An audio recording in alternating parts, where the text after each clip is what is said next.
সারা দেশের মতো চট্টগ্রামেও নানা আয়োজনে পালিত হচ্ছে সশস্ত্র বাহিনী দিবস। দিবসটি উপলক্ষে বাংলাদেশ নৌবাহিনী তাদের একটি যুদ্ধজাহাজ যেটি বানৌজা সমুদ্র অভিযান সর্বসাধারণের পরিদর্শনের জন্য উন্মুক্ত করেছে। ২টা থেকে মূলত এই জাহাজটি উন্মুক্ত করা হয়েছে সর্বসাধারণের জন্য। আমরা দেখতে পাচ্ছি আসলে বিভিন্ন বয়সী মানুষ এই যুদ্ধ জাহাজটি দেখার জন্য ভিড় করছেন। অনেকেই যেখানে আসলে সমুদ্রগামী বড় জাহাজ সরাসরি দেখার সুযোগ হয় না, সেখানে হাতের নাগালে এমন একটি যুদ্ধ জাহাজ দেখার সুযোগ পাচ্ছেন, যার কারণে এই সুযোগটি আসলে কেউ হাতছাড়া করতে চাচ্ছেন না। আসলে এই জাহাজটি সম্পর্কে যদি বলতে চাই, সেক্ষেত্রে আসলে এটি হচ্ছে একটি সুসজ্জিত নৌবাহিনীর যুদ্ধ জাহাজ, যেটি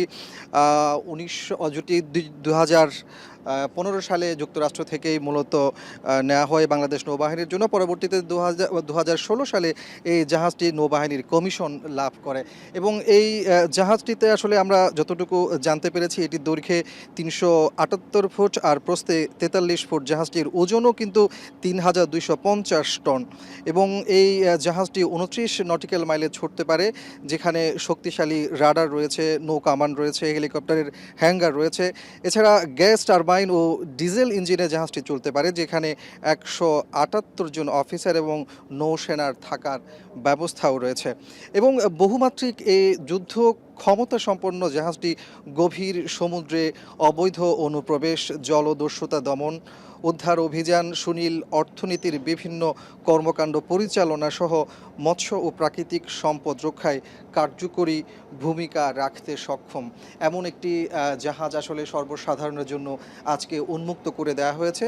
আর এই জাহাজটি দেখার জন্য আমরা দেখতে পাচ্ছি দুপুর থেকেই বিভিন্ন বয়সী মানুষ নগরীর বিভিন্ন প্রান্ত থেকে ছুটে আসছেন এবং তারা এই জাহাজ সম্পর্কে সরাসরি যেমন জাহাজটি দেখতে পাচ্ছেন এবং এই জাহাজে যে সকল ইকুইপমেন্টগুলো আছে এবং শত্রুর অবস্থান জানার জন্য আসলে যে বিষয়গুলো থাকে, সবগুলো বিষয় কিন্তু তারা এখানে যারা নৌবাহিনীর অফিসার কর্মকর্তা রয়েছেন তাদের মাধ্যমে জানতে পারছেন এবং তাদের মধ্যে এক ধরনের উল্লাস উচ্ছ্বাসও আমরা দেখতে পাচ্ছি। কারণ সাধারণত এই ধরনের যুদ্ধ জাহাজগুলো সবার সবসময় দেখার সুযোগ হয় না। মূলত সশস্ত্র বাহিনী দিবস উপলক্ষেই এই জাহাজটি উন্মুক্ত করে দেয়া হয়েছে সর্বসাধারণের জন্য, যার কারণে বিভিন্ন বয়সী মানুষ কিন্তু এই জাহাজটি দেখতে পাচ্ছেন এবং নৌবাহিনীর আসলে যে কার্যক্রম, যে কর্মকাণ্ড, সেগুলো সম্পর্কে তারা জানতে পারছেন এবং এখানে যারা নৌবাহিনীর কর্মকর্তা রয়েছেন তারা কিন্তু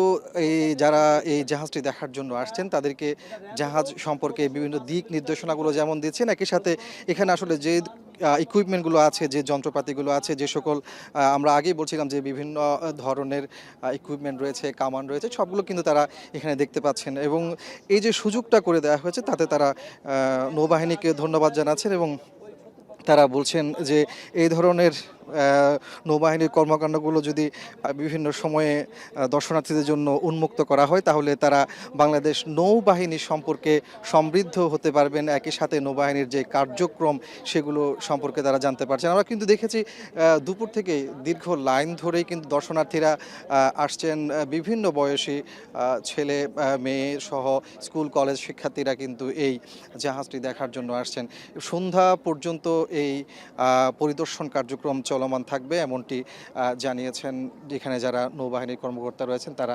তো সবকিছু মিলিয়ে আসলে বলা যায় যে সশস্ত্র বাহিনী দিবস উপলক্ষে নৌবাহিনীর যে কর্মকাণ্ড, যে আলোচনা সভা থেকে শুরু করে যে সকল কর্মকাণ্ড, সেগুলো কিন্তু সুষ্ঠু এবং সুন্দরভাবে সম্পন্ন হচ্ছে, সেই দৃশ্যগুলো আমরা দেখছি এবং তারা বলছেন যে আসলে নৌবাহিনীর যে কার্যক্রম এগুলো আসলে সবসময় কিন্তু সর্বসাধারণ দেখার সুযোগ পায় না, তবে সশস্ত্র বাহিনী দিবসে তারা এই সুযোগটি করে দিয়েছেন। একই সাথে যারা দর্শনার্থী হয়ে এই জাহাজটি এবং নৌবাহিনীর যে কর্মকাণ্ড সেগুলো তারা দেখতে পাচ্ছেন, জানতে পারছেন এবং তাতে তারা নৌবাহিনীকেও ধন্যবাদ জানিয়েছেন এবং তাদের সন্তুষ্টির কথা আমাদেরকে জানিয়েছেন।